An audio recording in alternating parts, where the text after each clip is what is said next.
Hello friends, எல்லோருக்கும் இனிய வணக்கம். இன்றைக்கி நாம் இந்த வீடியோவில் ஒரு அருமையான சூப்பரான ஒரு ஸ்டோரியை பற்றி பார்ப்போம். விதி அப்படிங்கிறது நாம் என்ன செஞ்சாலும் விதித்தபடி நடந்து தான் ஆகுமா அப்படிங்கிறதுக்கு ஒரு உதாரணமான ஒரு அருமையான ஒரு ஸ்டோரியை பற்றி பார்க்க போகிறோம். இந்த வீடியோவை உங்களுக்கு ஸ்பான்சர் பண்ணுறது எஸ்பிஓ டிஜிட்டல் மார்க்கெட்டிங். இந்த எஸ்பிஓ டிஜிட்டல் மார்க்கெட்டிங்கில் நீங்களும் இணைந்து பயனடைய விரும்பினால் 9994104160 இந்த வாட்ஸ்அப் நம்பருக்கு உங்களுடைய பெயர் மற்றும் குவாலிஃபிகேஷனை அனுப்பி வையுங்கள். உடனடியாக விரிவான பதில்கள் கிடைக்கும்.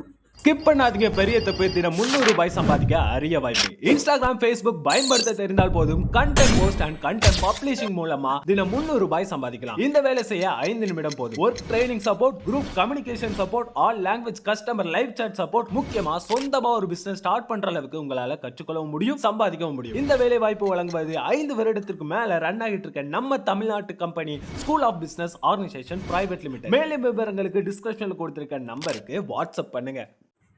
ஒரு நாட்டு ராஜா மாலை நேரத்தில் அந்த அரண்மனையோட பால்கனியில் நிற்கிறாரு. அப்போ ஒரு குருவி அழகாக அது அவருக்கு முன்னாடி வந்து இறங்கி கத்திட்டு போகுது. ராஜாவுக்கு ஒரே ஒரு சந்தேகம், இந்த குருவி ஏன் இப்படி கத்துது?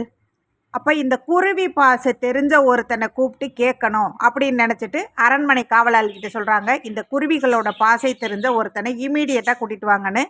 சரின்னா அவங்களும் அந்த குருவிகளோட பாசை தெரிஞ்ச ஒருத்தனை கூட்டிகிட்டு வராங்க. இந்த குருவி கத்துறதுக்கான அர்த்தம் என்னன்னு கேட்குறாரு. அதுக்கு அவர் சொல்கிறாரு, ராஜா, இது உங்களுக்கு ஒன்றும் பிரச்சனை கிடையாது.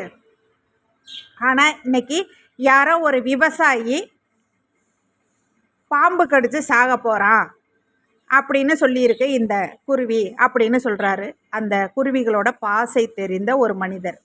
உடனே ராஜா வந்து இது உண்மையா அப்படின்னு பார்க்கணுன்னு சொல்லிட்டு எப்போன்னு கேட்குறாரு.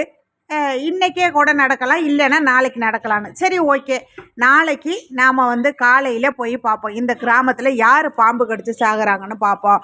அப்போ தான் இந்த குருவி சொன்னது உண்மை, இந்த குருவியோட பாசை தெரிஞ்ச மனிதர் சொன்னதும் உண்மைன்னு நான் நம்புவேன் அப்படின்னு சொல்லிட்டு காலையிலேயே கிளம்பிட்டார் ராஜா. அந்த கிராமத்தில் யாராவது பாம்பு கடிச்சு செத்தா எனக்கு சொல்லுங்கன்னு சொல்லிட்டு அந்த நகர்வலம் வராரு மாறு வேஷத்தில். எல்லாரும் ஊருக்குள்ளே எல்லாரும் நல்லா இருக்காங்க. நிறைய மனிதர்கள் புல் வெட்டிக்கிருக்காங்க.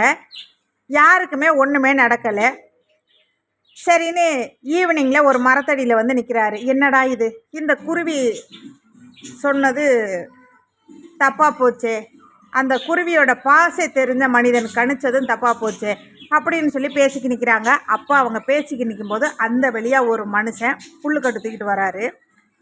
சரி, இவர்கிட்ட கேட்போம், இன்றைக்கி புல்ல இருக்கும்போது என்னெல்லாம் நடந்துச்சுன்ட்டு அப்படின்ட்டு அவரை கூப்பிட்டு கேட்குறாங்க. இங்கே பாப்பா, இந்த புல்லுக்கட்டை கொண்டு வா அப்படிங்கிறாங்க. கொண்டு வராரு.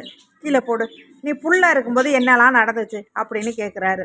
நான் புல்ல இருக்கும்போது ஒன்றும் நடக்கலை, நான் நிறைய செடி கொடிலாம் இருக்கிறதுக்கு இந்த பாருங்கள் புல்லுக்கட்டு, புல் அறுத்து கட்டி தூக்கிட்டு வரேன் அப்படின்னு சொல்லும்போது அவர் கீழே போடும்போது அந்த புல்லுக்கட்டு கட்டி இருந்தது லைட்டாக அவுந்திருக்கு. அதில் பார்த்தா பாம்போட வால் இருக்குது.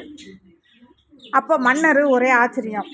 உடனே அந்த மந்திரியார் அந்த புல்லுக்கட்டோட அந்த கயிறை நல்லா அவுத்து விட்றாரு. பார்த்தா அதுக்குள்ள அவ்வளோ பெரிய பாம்பு அப்படியே கழுத்து அறுபட்டு அப்படியே இருக்குது, பாதி செத்தும் சாகாமையும் இருக்குது.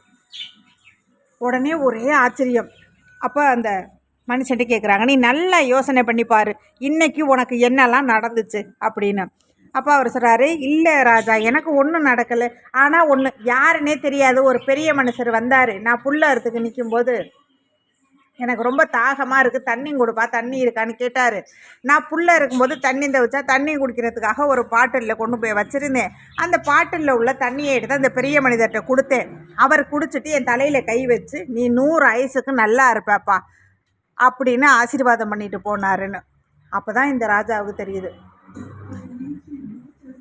பெரிய மனிதர்களுடைய ஆசீர்வாதம் அப்படிங்கிறது விதியையே மாற்றக்கூடிய ஒரு சக்தி இருக்குது. அதாவது இவன் புல்லறத்துக்கு இருந்திருக்கான், இவங்களாம் கணிக்கிறாங்க, ராஜாவும் மந்திரியும். ஏன்னா அந்த பாம்போட கழுத்து அறுபட்டுருக்கு இல்லையா, புல்லறத்துக்கு இருந்திருக்கான். இவனை கடிக்க வந்த பாம்பை புல்லோட சேர்த்து பிடிச்சி தலையை பிடிச்சிக்கும் கழுத்தை அறுத்து விட்டுட்டான். புல்ல இருக்கிறதோட சேர்த்து கழுத்தை அறுத்து அப்படியே தூக்கி தெரியாமே அந்த புல்லோட சேர்த்து வச்சு கட்டி கொண்டு வந்துட்டான். அப்போது இந்த பாம்பு கடிக்க வந்த பாம்பு இந்த மனிதர் ஆசீர்வாதம் பண்ணார் இல்லையா, இந்த பெரிய மனிதர், நீ 100 வயசுக்கு நல்லா இருப்பாப்பா அப்படின்னு சொல்லி அந்த ஒத்த ஆசீர்வாதம் இவன் கடிக்க வந்த பாம்பே இவன் கையாலேயே சாவை கொடுத்துருக்கு. அதாவது இவனை கொல்ல வந்த பாம்பே இவன் கையாலேயே அந்த பாம்புக்கு சாவு. ஒரு ஆசீர்வாதம் அப்படிங்கிறது எப்படியெல்லாம் மாற்றுது பாருங்க. நாம் வீட்டில் உள்ள பெரிய மனிதர்களையும் சரி, வெளியில் எங்கேயாவது போகும்போது பெரிய மனிதர்களை பார்த்தாலும் சரி, அவங்கக்கிட்ட ஆசீர்வாதம் வாங்கிக்கிறோம். எக்காரணத்தை கொண்டும் அவங்க மனசு கஷ்டப்படுத்துகிற மாதிரியான செயல்களை நாம் செய்ய வேண்டாம். ஓகே ஃப்ரெண்ட்ஸ், நம்ம சேனலை இது வரைக்கும் சப்ஸ்கிரைப் பண்ணாதவங்க சப்ஸ்கிரைப் பண்ணுங்கள், லைக் பண்ணுங்கள், பிடிச்சிருந்தால் ஷேர் பண்ணுங்கள். நெக்ஸ்ட் வீடியோவில் சந்திப்போம். தேங்க்யூ ஃபார் வாட்சிங்.